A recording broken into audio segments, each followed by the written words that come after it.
next question pertains to the hadith about the river Euphrates, that the Prophet said, alayhi salatu wasalam, that the river Euphrates will uncover a mountain of gold,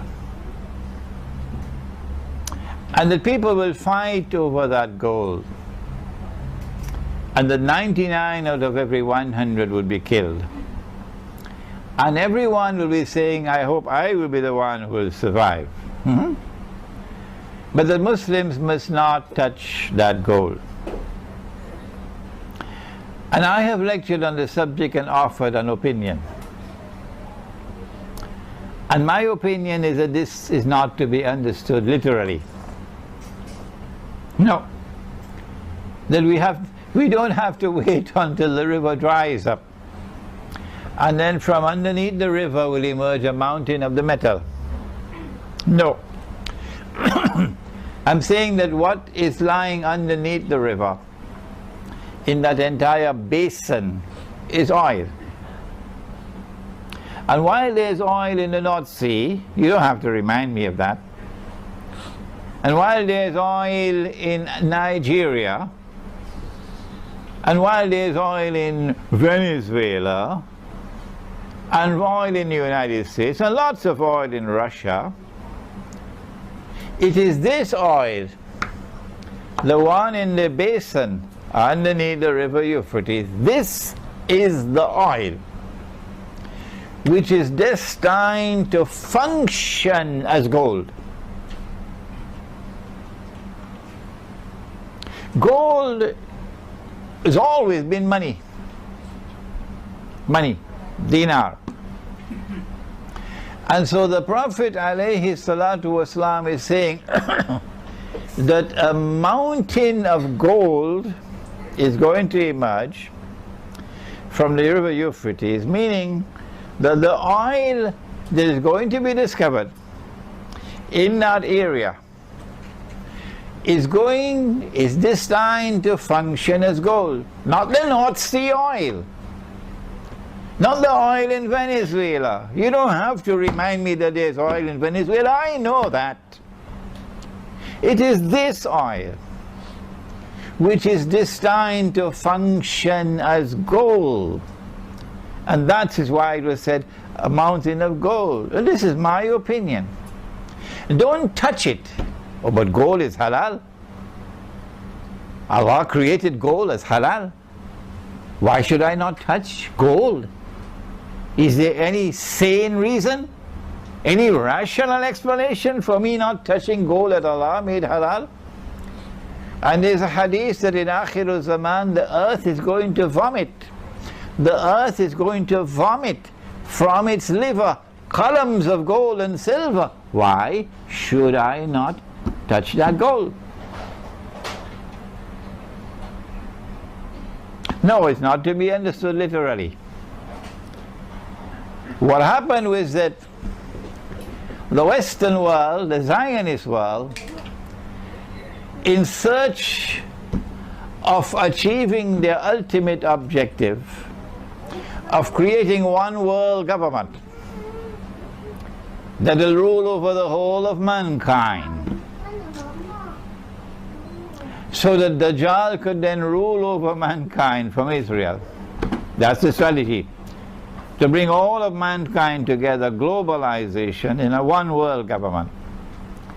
Decided about 100 years ago or more on a strategy involving money to bring all of mankind together through money into one world government. And so they began planning, and they created the Federal Reserve in the United States. They created the League of Nations, and they created the United Nations as part of the strategy to create one world government. Why will you not understand that? So that Dajjal can rule the world. And at the heart of that strategy was a monetary system. A monetary system through which you will get all of mankind together And that monetary system was formalized in a conference that took place in a place called Bretton Woods in upstate New York.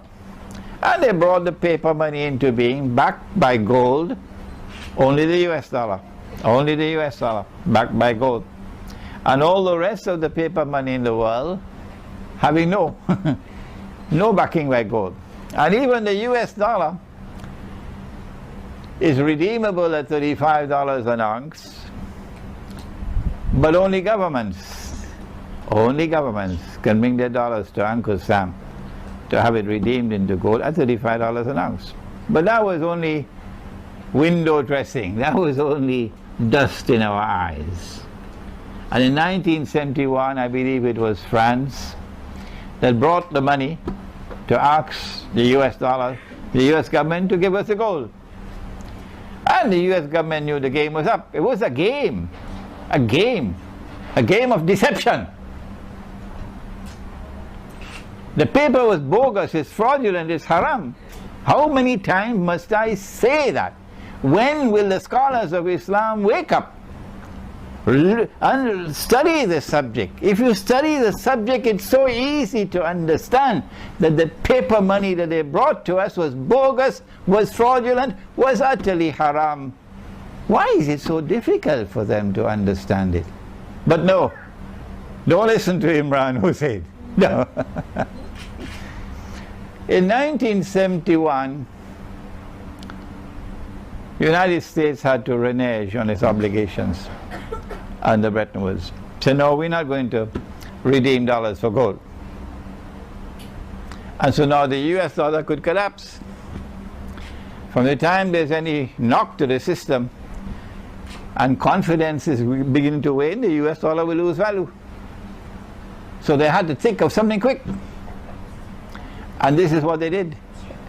1973 war between the Arabs and Israel. And there's quite some evidence of Zionist involvement in that war.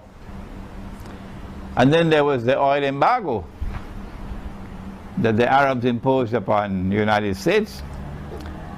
And then there was a deal between Henry Kissinger and King Faisal, which brought into being what is known as the petrodollar. The petrodollar. So no longer is the metal gold being used to back the paper. Now Faisal agrees. Faisal agrees without knowledge. He didn't have the knowledge, King Faisal rahimahullah, that Saudi Arabia will sell its oil for only US dollars. So haram. That's haram, that's haram, that's haram. Saudi Arabia will sell its oil only for US dollars. That's haram. And Saudi Arabia will get all the other oil producing Arab countries to agree to sell their oil for only dollars. That's haram, haram, haram. Nobody questioned it. No, nobody questioned it.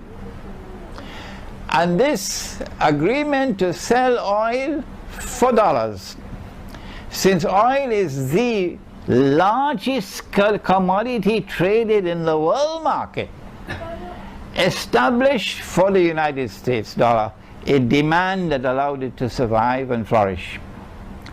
And then the US dollar, the petrodollar, also became the trade dollar. You want to buy and sell any part of the world, you need dollars. The banking system is not going to accept other money. No. You're in Pakistan and you want to buy from India. The Pakistani who wants to buy from India has to buy with US dollars. An Indian who wants to buy from Pakistani has to buy from with US dollars. What's wrong with the Pakistani rupee and the Indian rupee trading? No. You've got to buy the US, so you become the trading dollar. This is the hadith. This is the hadith. That the river Euphrates will uncover a mountain of gold. The Prophet ﷺ is referring to this. Don't touch it means we should not be touching this US dollar, and we should not touching the other paper money. This is my opinion, and it will not be long before we go in the grave. and we'll know who is right and who is wrong.